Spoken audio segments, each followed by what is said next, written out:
What's up guys, Austin from Billetworkz here. Today I'm going to show you how to install our Billetworkz Reverse Lockout for the 2015 up manual Mustangs. So let's get into it. Now before we get into the install, let's talk about some of the advantages of the Billetworkz Reverse Lockout. Now first, it's machined from 6061 aluminum and anodized in a bunch of different colors. Now one of the advantages to that is that the factory lockout is prone to breaking, which is maybe why you're replacing yours. So this will replace the factory lockout. Now our reverse lockout also has a smaller diameter at the top than the factory lockout, which allows you to run any of our other shift knobs, including our sphere, light bulb, piston, tall teardrop, and sledge.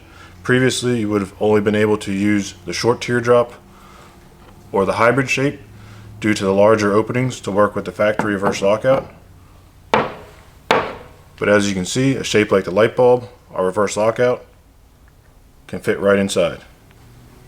Now our reverse lockouts also function with the Barton short shifter and also the Steeda short shifter. So of course, first step is to remove your factory shift knob. I've already done that here, as you can see. Next step, you'll want to remove the factory trim piece from your center console. I recommend using like a trim tool piece for that to get underneath and to pop it open. But once you get that unclipped, you'll want to pull that up and over the reverse lockout. And you'll see some little white tabs here that are exposed. There's 3 of them. I recommend just using a small flathead screwdriver. You might need to use a second flathead screwdriver, but you can just kind of pry in there on those fingers to open them up.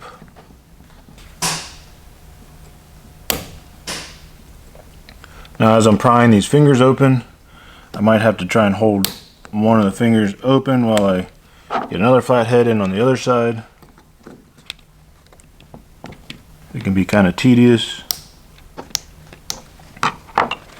Maybe I'll try and pull up on the lockout as I'm pulling these fingers out.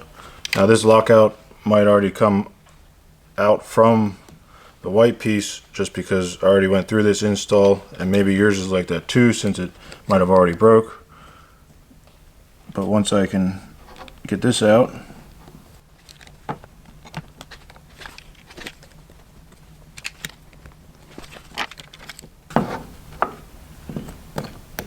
there we go, so that'll come right out then. So next we'll need to remove this black piece from the boot and the reverse lockout.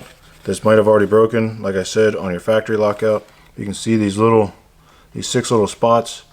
That's where like the glue likes to come unattached. So you can either get in here with like a flathead screwdriver and kind of pry at it, pry in here on the boot to kind of pop it out. This one will already come off easily. So I'm just going to be able to pull this off since I've already broken the glue off previously. So once that comes unattached, then we can take the reverse lockout out of the boot, and then we can of course reuse the boot. Next step, we'll have to cut just 1 or 2 stitches on each side of the boot to just make the opening a little bit larger. Sorry, I did that already. You can either just use a small dikes or a razor blade. So next you can take our reverse lockout. You'll want to keep in mind this small notch here if you're using your factory shifter. What we'll do is we'll just kind of shove our reverse lockout through here until it pokes through. And of course you only need to cut as many stitches for it to just pop through there. And once it's in there, you can take one of our zip ties. This is one of our low profile, no show zip ties. I'll kind of get it started here. Then we can just wrap this around the base.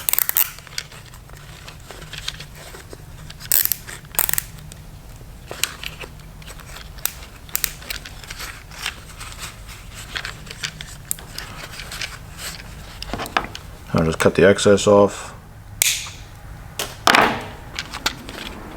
Now like I said again, you have to keep in mind where that notch is.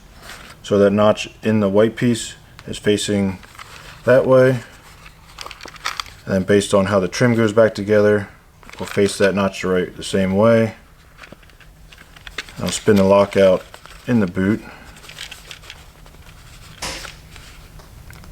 So I kind of align that notch with this stitch. Then all you have to do is slide the lockout back over top. We do have an O-ring in the top of our reverse lockout to help with rattle, so it might be a little snug at first to get over. You might also need to apply some grease on the shaft up top here to get it to slide good. But once we slide our reverse lockout on, we'll go ahead and push it down into the factory lockout, and it went right into that notch. You might need to pull up on this white part to get the lockout to snap into these fingers, but this time it went right in. So then we can just fold the boot back over, and you can see the zip tie makes a nice clean look, holds the boot up underneath our lockout. So the next step would be installing one of our Billetworkz shift knobs. You'll have a threaded insert included that has a set screw installed in it. It might be sticking out when we ship it to you, but it should be installed. So what I'll do is I'll just go ahead and thread that on a while. And what I'll do is I'll spin this out, and I'll pretty much thread it on as far as it can go without the set screw coming out the top. And then we want to make sure that we can still engage reverse. Now you can see here, this white part is what, when you pull up on, that's what clears that. And that's your reverse lockout right here, that tab. So I just want to make sure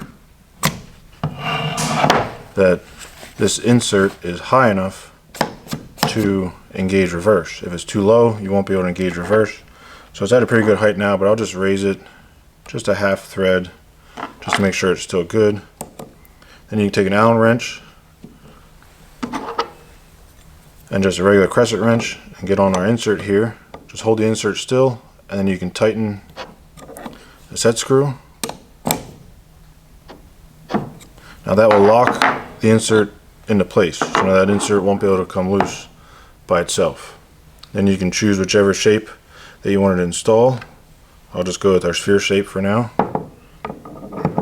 And then you can spin that on.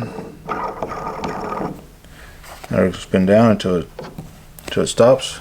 And then we'll also double check reverse lockout clearance again to make sure it engages reverse. Now it looks like I need to adjust it a little bit more. My guess is now the lockout is just touching the bottom of the sphere. So now all we have to do is loosen up the knob.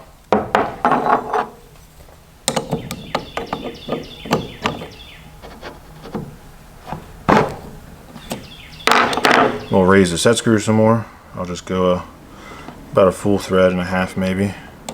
And I'll just retighten this.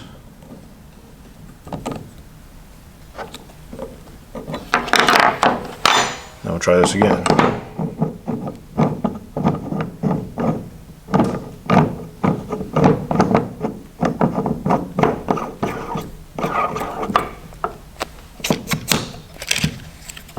Yep, looks like it will engage reverse properly now.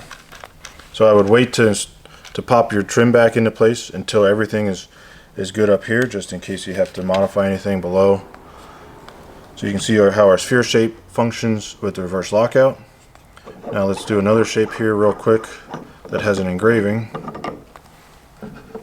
This is our light bulb shape. You can see it has a 6-speed velocity pattern. Reverse is up to the left. So now we already know the insert's at a good height for proper clearance to engage reverse, but the issue is now going to be that the engraving is crooked. So now in order to align the engraving, I kind of want to see how tight it needs to be. And right now it looks like it's about 90 degrees off if you're looking at the front of the car. So I'm just going to loosen this back up. And then we readjust this insert and set screw. So it only needed to do 90 degrees, so I'm just gonna spin it a little bit, snug this up,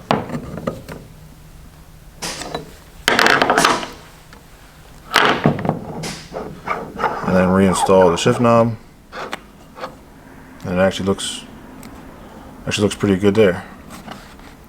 It's kind of in line with the direction of the trim here. Now of course this install is much easier when it's in the car and everything's not moving around on a table like this, but this is just a good install. So you can see how the light bulb functions with the reverse lockout, and again you can go with our piston, our tall teardrop, or our sledge, of course in our multicolor anodized finishes, or if you wanted a weighted powder coated knob for that extra buttery throw.